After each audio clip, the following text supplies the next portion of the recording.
శ్రీ గురు గణేష్ మేధా దక్షిణామూర్తి సహిత శ్రీ బాలాత్రిపురసుందరాయ నమః అభిషేకం కార్యక్రమానికి స్వాగతం.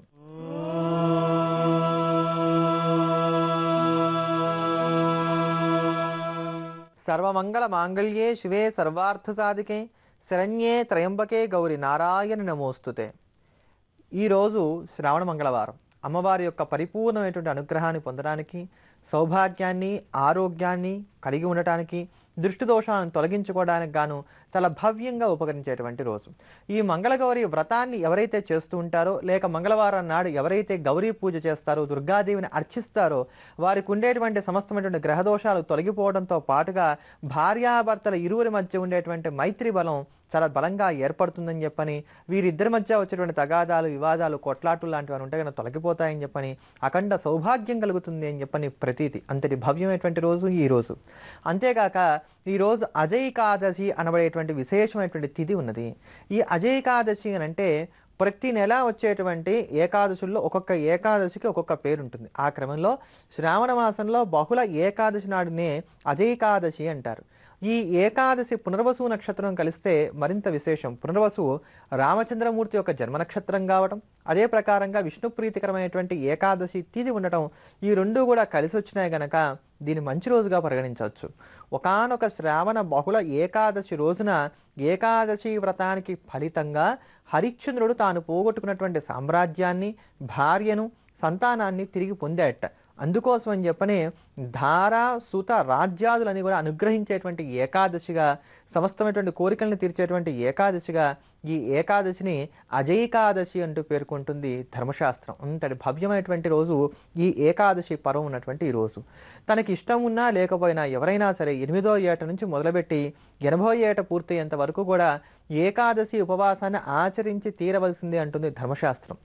ఎవరైతే ఏకాదశి ఉపవాసాన్ని చేస్తారో వారికి చంద్రకళలన్నీ కూడా అనుగ్రహించి వారికి ఉండేటువంటి అస్వస్థతలు ఏవైతే ఉన్నాయో అవి తొలగి మంచి ఆరోగ్యాన్ని పొందడానికి గానండి, డైజెషన్కి సంబంధించినటువంటి అనారోగ్యాలు ఏవైతే అవి తొలగి మంచి ఆరోగ్యాన్ని పొందడానికి, చక్కటి ఆకలిని కలిగి ఉండటానికి కూడా ఇది దోహదపడుతుంది ఆరోగ్య ప్రకారంగా కూడా అని చెప్పిన ఆయుర్వేద శాస్త్రం మనకి తెలియజేస్తూ వస్తుంది. అంతటి పవిత్రమైనటువంటి అజైకాదశి ఉన్నటువంటి ఈ రోజున సమస్తమైన భయాందోళనను పారద్రోలేటువంటి దాశభక్తికి నిలువెత్తు నిదర్శనమైనటువంటి ఆంజనేయ స్వామి వారికి సంబంధించినటువంటి హనుమత్ దండకాన్ని శ్రవణం చేద్దాం, ఆంజనేయ కటాక్షాన్ని పొందుదాం.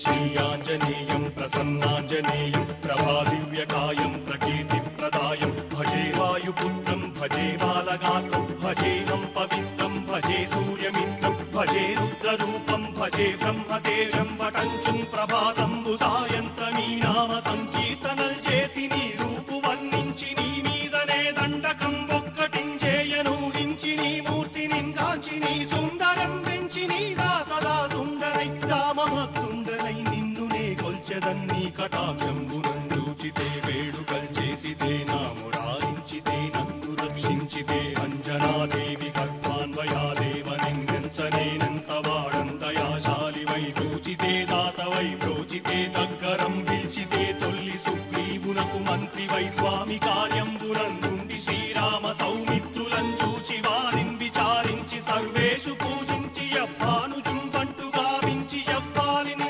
చంపి కాకుత్సతిలకుందయా దృష్టి వీక్షించి కిష్కిందకే తెంచి శ్రీరామ కార్యార్థమై లంకకే తెంచియుల్లంకిని చంపియుల్లంకయుంగాచియుం భూమి జందూచి ఆనందముంగయాయుంగరం వెచ్చి ఆరత్నం వెచ్చి శ్రీరాముకున్నిచ్చి సంతోషును చేసి సంజీవును అంగదుం జాంబవంతాది నీలాదులు కూడియా సేతువుం దాటి వానరులు నూకలై దైత్యులందృం సగా రావణుండంతకారాగ్నియుగ్రుండుడై కోరి బ్రహ్మాండమైనట్టి ఆ శక్తి నిందేసి ఆ లక్ష్మణున్ మూర్ఛ నొందింపగానప్పుడే పోయి సంజీవిని తెచ్చి సౌమిత్రికిన్నిచ్చి ప్రాణంపు రక్షింపగా కుంభకర్ణాది వీరాడితో పోరాడి చండాడి శ్రీరామ బాణాది వారందరిన్ రావణుం చంపగానంత లోకంబురానందమయ్యుండనవ్వేళనం నవ్విభీషణం వేడుకంతోడుకన్ వచ్చి పట్టాభిషేకంబు చేయించి సీతామహాదేవికి తెచ్చి శ్రీరాముకున్నిచ్చి నయ్యోచకం వచ్చి పట్టాభిషేకంబు సంరంభమయ్యున్న నీ కన్న నాకెవ్వరు దూర్మిరేరంచు మన్నించి నందామ భక్తి ప్రశస్తంబుగా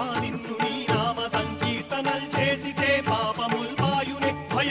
తీరునే భాగ్యముల్ కల్గునే సకల సామ్రాజ్యముల్ సకల సంపత్తులుం కల్గునే వానరాకారయో భక్తమందారయో పుణ్య సంచారయో వీరయో శూర నీవే సమస్తంబు నీవే ఫలముగా వలసి ఆధారక బ్రహ్మమంత్రము పఠించుచుం స్థిరముగా వజ్రదేహం పునుందాచి శ్రీరామ శ్రీరామయంచు మనఃపూతమై ఎప్పుడుం తప్పకంతలతునా జిత్వయందుంది నీ దీర్ఘదేహంబు త్రైలోక్య సంచారి వై రామనామాంకితచ్చాని వై బ్రహ్మ వై తేజంబునం రౌద్రిణీ జ్వాల కల్లోలహ వీర హనుమంత ఓంకార హీంకార శబ్దంబురం భూత ప్రేత పిశాచంబురం కాలి దయ్యంబురం నీదు వారంబురం దుట్టి నేలంబరం గొట్టి నీ ముష్టిఘాతంబురం బాహుదండంబురం రోమఖండంబురం నుంచి కాలాగ్ని రుత్తుండవై బ్రహ్మ ప్రభాభాసితం వైన నీ దివ్య తేజంబురం చూచిరారనాముత్తు నరసింహయంచుందయా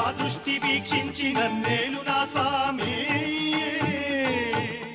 నమస్తే సదా బ్రహ్మచారి నమస్తే వాయుపుత్ర నమస్తే నమస్తే నమస్తే నమస్తే నమస్తే నమస్తే నమః. మనం గత కొద్ది కాలంగా ఏ నక్షత్రంలో జన్మించినటువంటి వారు ఏ క్షేత్రాన్ని దర్శనం చేసినట్లయితే వారికి అభ్యున్నతి కలుగుతుందో తెలుసుకుంటున్నాం కదా. ఆ క్రమంలో ఈ రోజున పూర్వాభాద్ర నక్షత్రంలో జన్మించినటువంటి వారు దర్శించవలసినటువంటి క్షేత్రాన్ని గురించి తెలుసుకుందాం. ఈ పూర్వాభాద్ర నక్షత్రంలో జన్మించినటువంటి వారంతా కూడా తంజావూరు తాలూకాలో ఉన్నటువంటి రంగపురంలో వేయించేసి ఉన్నటువంటి తిరువనేశ్వర్ అనబడేటువంటి స్వామివారిని దర్శించవలసి ఉంటుంది. ఈ తిరువనేశ్వర స్వామివారు కామాక్షి అమ్మవారితో కలిసి ఇక్కడ అనాదిగా వేయించేసి ఉన్నారు. ఈ దేవాలయం సుమారుగా 1000 నుంచి 2 సంవత్సరాల అత్యంత ప్రాచీనటువంటి దేవాలయం కింద పేర్కొనబడుతూ వస్తోంది.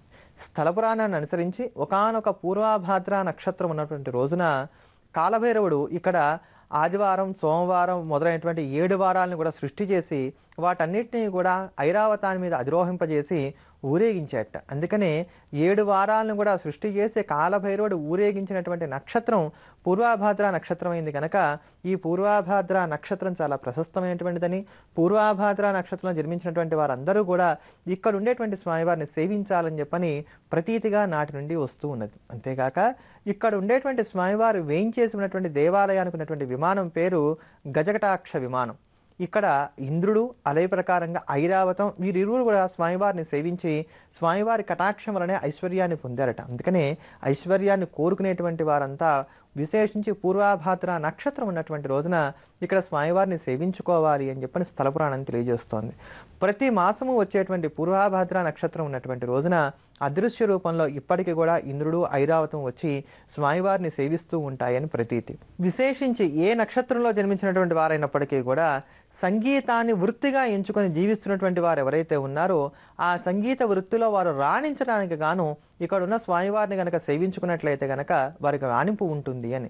జ్యోతిష్ శాస్త్రంలో ప్రజ్ఞను పొందడానికి, మంచి మేధావితనాన్ని కలిగి ఉండటానికి, ప్రజ్ఞా పాఠవాలను కలిగి ఉండటానికి కూడా ఇక్కడ ఉన్నటువంటి స్వామివారిని కనుక మనం సేవించుకున్నట్లయితే భవ్యంగా మన కోరికలు తీర్చుకోవడానికి ఆస్కారం ఏర్పడుతుంది.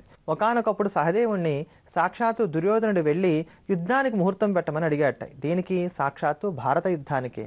భారత యుద్ధానికి దుర్యోధనుడు వచ్చి తనని అడిగినప్పటికీ వైరపక్షంలో వాడినప్పటికీ కాదనక తనకున్నటువంటి జ్యోతిషాస్త్ర విశేషాలన్నింటినీ కూడా రంగరించి సహదేవుడు ముహూర్తాన్ని ఇచ్చాట దుర్యోధనుడికి విజయాన్ని పొందడానికి. కానీ కాలాంతరంలో కృష్ణుడి యొక్క రాజకీయ నీతి వలన ఈ ముహూర్తం కొంచెం తారుమారై పాండవాదులు గెలవటం, దుర్యోధనాదులు ఓడిపోవడం జరుగుతుంది. ఏదేమైనప్పటికీ మంచి ప్రజ్ఞను కలిగి ఉండటానికి, శత్రువైనా సరే మన దగ్గరికి వచ్చినప్పుడు ఆదరించేటంత సౌమనస్యం కలిగి ఉండటానికి, జ్యోతిష్శాస్త్ర పారంగత్వం రావటానికి, మేధావితనానికి ఇదిగో ఇక్కడున్నటువంటి ఈశ్వరుని సేవించాలి అంటుంది స్థల పురాణం.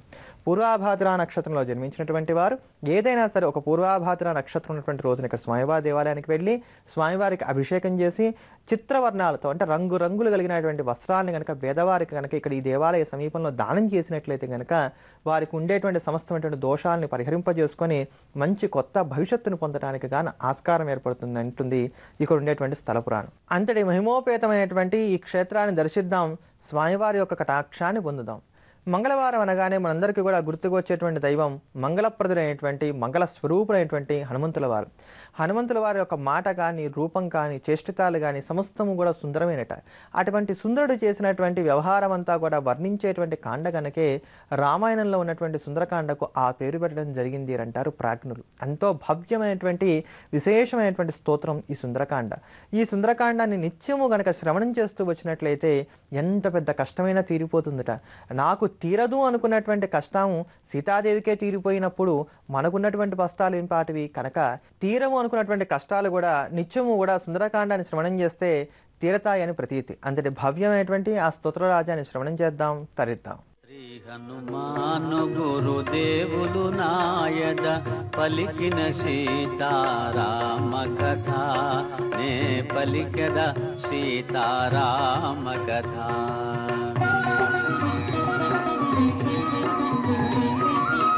శ్రీ హనుమంతుడు అంజనీసుతుడు అతి బలవంతుడు రామభక్తుడు లంకకు పోయి రాగల ధీరుడు మహిమోపేతుడు శత్రుకర్షణుడు జాంబవదాది వీరులందరును ప్రేరేపింపగా సమ్మతించెను. లంకేశ్వరుడు అపహరించిన జానకి మాత జాడ తెలిసి కొన్నా.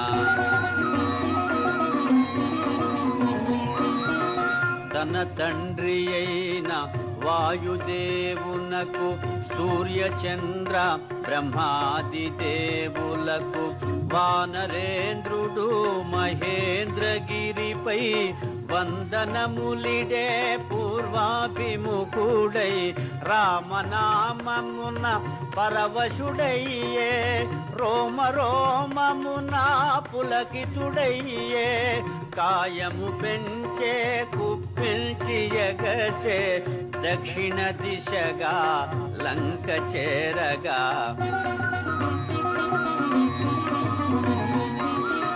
పవనతనయుని పదఘట్టనకే పర్వతరాజము గడగడవణకే ఫల పుష్పాదులు జల జల రాలే పరిమళాలు గిరి శిఖరాలు నిండే పగిలిన శిలలా ధాతువులెగసే రత్నకాంతులు నలు దిశల మెరసే గుహలను దాగిన భూతములదిరే దీనారవముల పరుగిడె బెదిరే. శ్రీ హనుమాను గురుదేవులు నాయద పలికిన సీతారామ కథ నే పలికద సీతారామ కథ. రఘుకులోత్తముని రామచంద్రుని పురుషోత్తముని పావన చరితుని నమ్మిన బంటుని అనిలాత్మజుని శ్రీ హనుమంతుని స్వాగతమిమ్మని నీకడ కొంత విశ్రాంతి తీసుకొని పూజలందుకొని పోవచ్చునని సగర ప్రవర్తితుడు సాగరుడెంతో ముదమున పలికే మైనాకునితో.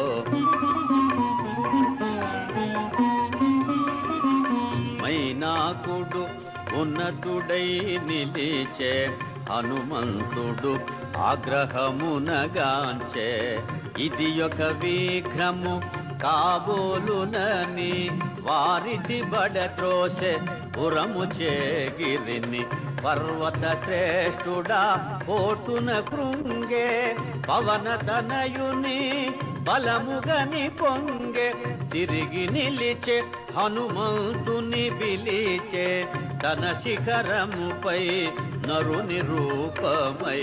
శ్రీ హనుమాను గురుదేవులు నాయద పలికిన సీతారామ కథ నే పలికద సీతారామ కథ.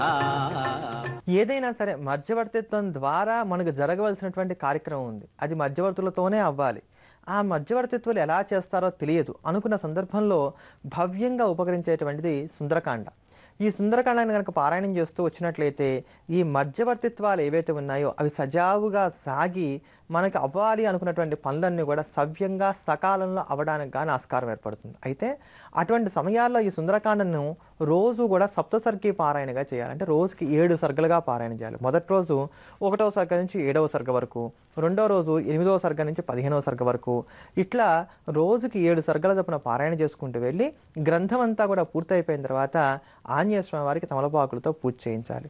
ఈ ప్రకారంగా చేస్తూ వచ్చినట్లయితే కనుక మధ్యవర్తుల ద్వారా మనకు జరగవలసినటువంటి కార్యక్రమాలు ఏవైతే ఉన్నాయో అవన్నీ సకాలంలో సజావుగా సవ్యంగా పూర్తవుతాయి అనడంలో సందేహం లేదు. వానరోత్తమా ఒకసారి నిలుమా నా శిఖరాల శ్రమ తీర్చుకొనుమా కందమూలములు ఫలములు తినుమా నా పూజలు గొని మన్ననలందుమా శతయోజనముల పరిమితము గల జలనిధి నవలీల దాటిపోగల నీదు మైత్రికడు ప్రాప్యము నాకు నీదు తండ్రి కడు పూజ్యుడు నాకు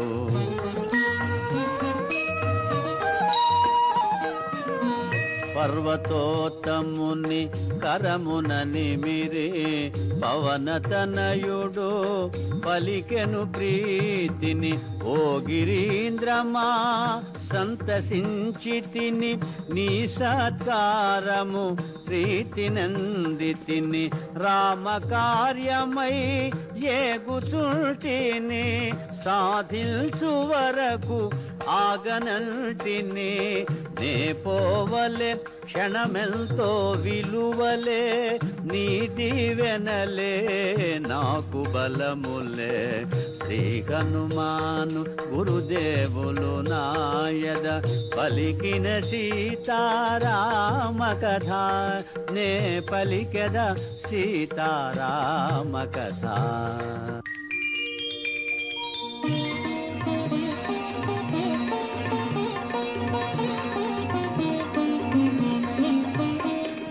అనాయాసముగా అంబరవీధిని పయనము చేసెడు పవన కుమారుని ఇంద్రాదులు మహర్షులు సిద్ధులు పులకాంకితులై ప్రస్తుతించిరి రామ కార్యమతి సాహసమ్మని రాక్షస బలమతి భయంకరమని. శ్రావణ మాసాన్ని పురస్కరించుకొని శంకర భగవత్పాదాచార్యుల వారు అనుగ్రహించినటువంటి సౌందర్యలహరి స్తోత్ర వైశిష్ట్యాన్ని తెలుసుకుంటున్నాం కదా. ఆ క్రమంలో ఈ రోజున సౌందర్యలహరిలోని 25వ శ్లోక వైభవాన్ని గురించి తెలుసుకుందాం. త్రయాణం దేవానాం త్రిగుణ జనితానాం తవ శివే అంటూ సాగేటువంటి ఈ శ్లోకం చాలా విశేషమైన ఉత్కృష్ట ఫలప్రదాయకమైనటువంటి స్తోత్రం. సత్వము రజము తమము అనబడేటువంటి 3 గుణాలు కూడా అమ్మవారి నుంచే ఉద్భవించాయట. అందుకని అమ్మవారికి త్రిపుర సుందరి అనేటువంటి పేరుంది. అమ్మ అటువంటి త్రిపుర సుందరివైన నిన్ను సత్వ రజస్తమో గుణాల నుంచి ఉద్భవించినటువంటి బ్రహ్మ విష్ణు మహేశ్వరులు ముగ్గురు కూడా నిరంతరాయంగా సేవిస్తూ ఉంటారు తల్లి. చేతులు జోడించినటువంటి వారై తమ శిరస్సులో ఉన్నటువంటి కిరీటాలన్నీ కూడా వాటిలో ఉన్నటువంటి మనుల చేత నీ యొక్క పాదాలకు నీరాజనాలు ఇస్తుండే విధంగా తమ సలకాయలన్నింటినీ కూడా ఉంచి శిరస్సుల్ని ఉంచి నమ్రత చేత నీకు నిరంతరం సేవ చేస్తూ ఉంటారు గనక ఓ మహాత్రిపుర సుందరి నిన్ను పూజిస్తే చాలమ్మా సమస్తమైనటువంటి దేవతలను కూడా పూజించినంతటి మహాపుణ్యం లభిస్తుంది అని అంటారు శంకరాచార్యుల వారి యొక్క శ్లోకంలో. ఈ శ్లోకాన్ని గనక నిత్యము 1000 సార్లు చొప్పున పారాయణ చేస్తూ వచ్చినట్లయితే ఒక 100 రోజుల పాటు అమ్మవారి యొక్క అనుగ్రహం వలన ఉత్కృష్టమైనటువంటి పదవిని పొందడానికి ఆస్కారం ఏర్పడుతుంది అని అన్నారు. విశేషించి రాజకీయ రంగంలో ఉన్నటువంటి వారు ఎవరైతే ఉన్నారో వారు రోజు కూడా ఈ ప్రకారంగా ఈ శ్లోకాన్ని 1000 సార్లు పారాయణ చేస్తూ వచ్చినట్లయితే గనక అమ్మవారి అనుగ్రహం వలన ఖచ్చితంగా రాజకీయ పదవుల్లో మంచి స్థానాన్ని చేరుకోవడానికి అదే ప్రకారంగా ఉత్కృష్టమైన పదవులను పొందడానికి కూడా ఆస్కారం ఏర్పడుతుంది. అయితే ఈ శ్లోకాన్ని నిత్యం పారాయణ చేసిన తర్వాత అమ్మవారికి తేనెని నైవేద్యంగా పెట్టడం మాత్రం మర్చిపోకూడదు. అంతటి అద్భుతమైనటువంటి ఈ శ్లోకాన్ని శ్రవణం చేద్దాం, అమ్మవారి యొక్క అనుగ్రహాన్ని పొందుదాం. త్రయాణాం దేవానాం త్రిగుణ జనితానాం తవ శివే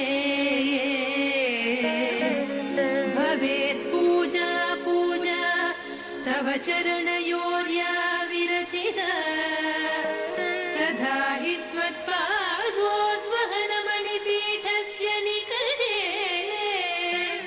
స్థితా యేతే శస్వం मुकुलितकरोत्तं समपुटाः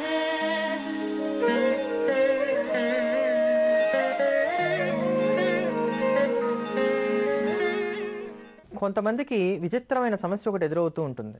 పెద్ద పెద్ద అప్పులన్నీ తీరిపోతాయి కానీ చిన్న చిన్న అప్పులు ఒక్కొక్కసారి తీర్చాలన్నా అదేమిటో కుదరకుండా ఉంటుంది. లేదా తరచుగా ఏదైనా సరే చిట్టి పొట్టి అప్పులు చేయవలసినటువంటి స్థితి ఏర్పడుతూ ఉంటుంది. ఇలా చిన్న చిన్న అప్పులు చేయడం కానీ లేక చిన్నపాటి అప్పులు తీర్చలేనటువంటి స్థితి కానీ ఏర్పడుతున్నప్పుడు ప్రతి మంగళవారము కూడా వినాయకుడికి గనక జీలకర్ర బెల్లం నైవేద్యం పెడుతూ ఆ నైవేద్యం పెట్టినటువంటి జీలకర్ర బెల్లాన్ని తాను ప్రసాదంగా స్వీకరిస్తూ వచ్చినట్లయితే కనుక ఈ దోషాన్ని పోగొట్టుకోవడానికి ఆస్కారం ఉంటుంది. ప్రతి మంగళవారము కూడా వినాయకుల వారికి జీలకర్ర బెల్లాన్ని నైవేద్యంగా పెట్టడం, దాన్ని ప్రసాదంగా స్వీకరిస్తూ ఉంటాం. ఇలా ప్రతి మంగళవారం చేస్తూ రావాలి, ఎక్కడా మానకూడదు, ఏమాత్రం గ్యాప్ రాకూడదు. ఇలా చేస్తూ వచ్చినట్లయితే కనుక చిన్నపాటి అప్పులు ఏవైతే మనం చేయవలసినటువంటి స్థితి ఏర్పడుతుందో దాంట్లోంచి బయటపడడానికి లేక తీరనటువంటి చిన్న చిన్న అప్పులు ఏవైతే ఉన్నాయో అవి తీర్చుకోవడానికి కానీ ఆస్కారాలు ఏర్పడతాయి. ఇటువంటి క్రియా విశేషాలతోటి స్తోత్ర వైభవాలతోటి రేపటి అభిషేకం కార్యక్రమంలో మళ్ళీ కలుద్దాం. స్వస్తి. జ్యోతిర్వైద్య నిపుణులు తేజస్వి శర్మను సంప్రదించాల్సిన ఫోన్ నంబర్ 9391166344. Email tejasvi.astro@gmail.com.